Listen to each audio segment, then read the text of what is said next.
What's up, YouTubers? This is Matador coming at you with a video on how to spec your talent tree for feral druids in Classic WoW, which is coming out summer 2019. So Classic WoW is based off of Vanilla WoW, which was the original World of Warcraft back in 2004 to about 2006. So back then, Druid had one feral talent tree, which had both cat form abilities and bear form abilities. So in this video, we're going to split that, and I'll give you one example of how to talent for cat form and one ability for how to talent for bear form. There are some talents that are absolutely required in order to maximize your ability to succeed, particularly in a raid environment, and several talents can be moved around here and there. So let's get to it. So regardless of whether or not you're going cat form or bear form, the first few talents that you put in the trees are always the same. So for feral, you actually are going to start off with 11 points in balance and 5 points in restoration. 5 points you put in balance to start with are usually Nature's Grasp.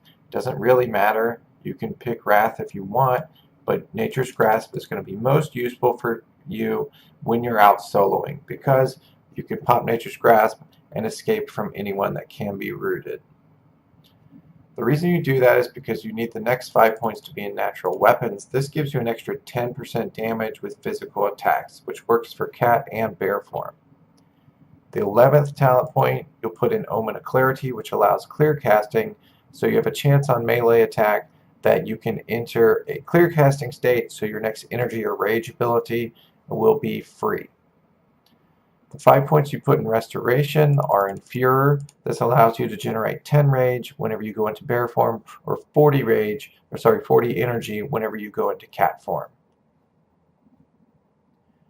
Now, let's talk about cat form first. Let's say you want to be a cat form feral DPS druid in a raid environment. Well, the first 3 points you're going to put in are over in the balance tree in natural shapeshifter. This reduces the mana cost of shapeshifting by 30%. This is because a large amount of your rotation is going to be shapeshifting in and out of cat form.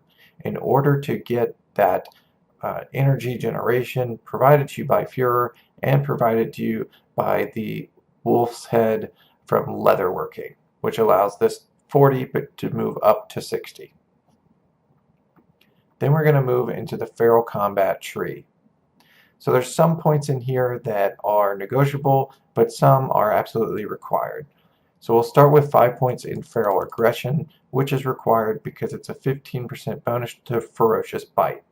Now in a raid environment, there's a 16 slot debuff meter on the boss. You can't go over 16 debuffs.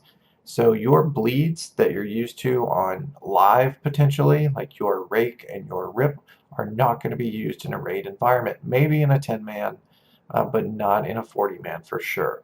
So you're relying on shred and ferocious bite exclusively in your rotation. So we're putting 5 points in feral aggression. The next few points don't really matter. You can put them wherever you want. If you want to be a team player, you might put them in thick hide or feral instinct in order to help you off tank adds on boss fights where you'll have to go into bear form in order to do so. If you intend on fighting bosses that can only be approached from the front, which is very few of them, or you plan on soloing a lot of content out in the world, it's probably smart to go with ferocity, which limits or lessens the amount of energy it costs to use your claw, which is your attack from the front, or your rake, which is your bleed ability. You could also put points in brutal impact if you're soloing out in the world, which gives you an extra second stun and pounce, which allows you to do another shred. But again, that's personal preference. In this case, I'm going to put 5 points in ferocity, and because I know that I'm going to need it to get to stuff later, I'm going to go ahead and put 2 points in brutal impact because I like to solo things. You could also at this point consider, instead of brutal impact, to go feral swiftness, which is to increase your movement speed by 30% outdoors in cat form and increase dodge chance. But this is largely not important because if you're out in the world, you're probably in cheetah form anyway. The dodge is helpful, but only if you accidentally pull aggro. So the next points that are absolutely required are Sharpened Claws to give yourself 6% chance to crit.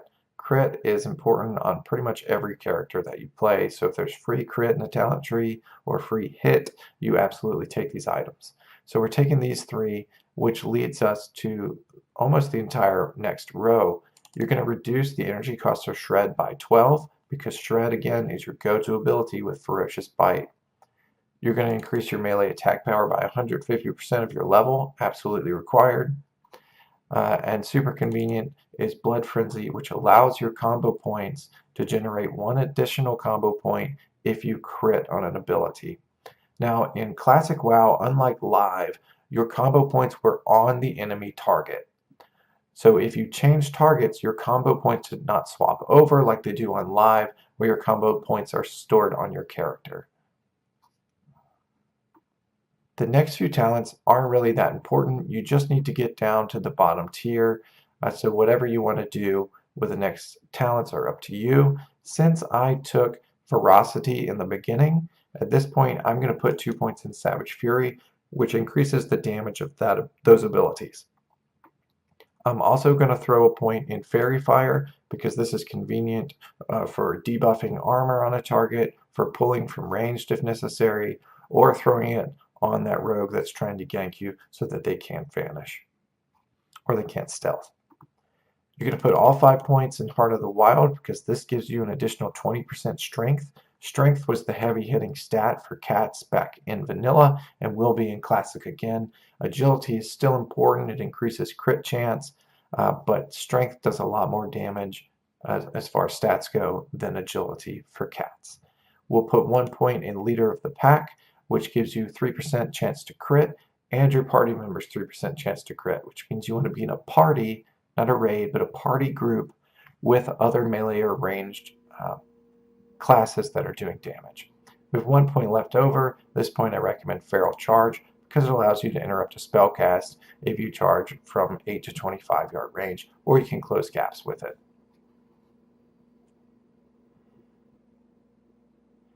Next, we're going to hit up Bear Farm.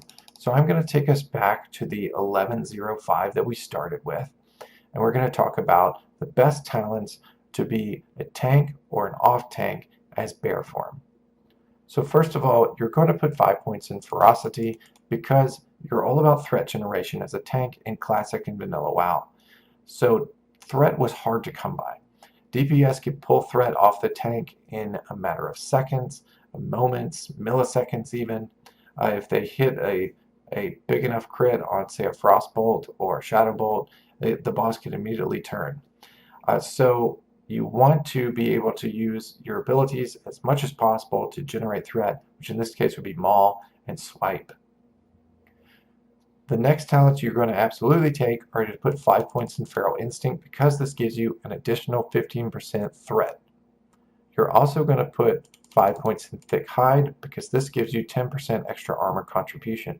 Armor is your go-to stat. As a bear, you want to stack additional armor as much as possible. The reason for this is because you don't have a shield, and so you cannot block. You don't have a weapon out, and so you cannot parry. The only thing you can do is dodge with your agility, and if you're a night elf, you have an extra percent to dodge. But otherwise, you're just mitigating with a huge stamina pool and a huge armor that mitigates melee damage. The next required points are going to be 3 points in Sharpened Claws, which again gives you the 6% chance to crit. You can't beat that. 2 points are going in Primal Fury. The reason for this is if you crit, you gain an additional 5 rage, which allows you to keep generating threat as quickly as possible. You're going to put 3 points in Predatory Strikes. Absolutely required. That 150% of your level melee attack power is crucial to threat generation. And 2 points will go in Savage Fury to increase the damage of your Maul and your Swipe. You're going to put 5 points in Heart of the Wild because this gives you an additional 20% of stamina, which you need a big stamina pool to take those big hits. And you'll put 1 point in Leader of the Pack, which again gives you the 3% chance to crit. Now we're left with 4 points left over. We're going to put 1 in Feral Charge, which allows you to close the gap or interrupts enemy spellcasters. And we're going to put 1 point in Fairy Fire. this is the only ranged ability that you have that you can use in bear form, in which you can pull adds or bosses. The last 2 points don't particularly matter, but for me, I'm putting them in improved in rage.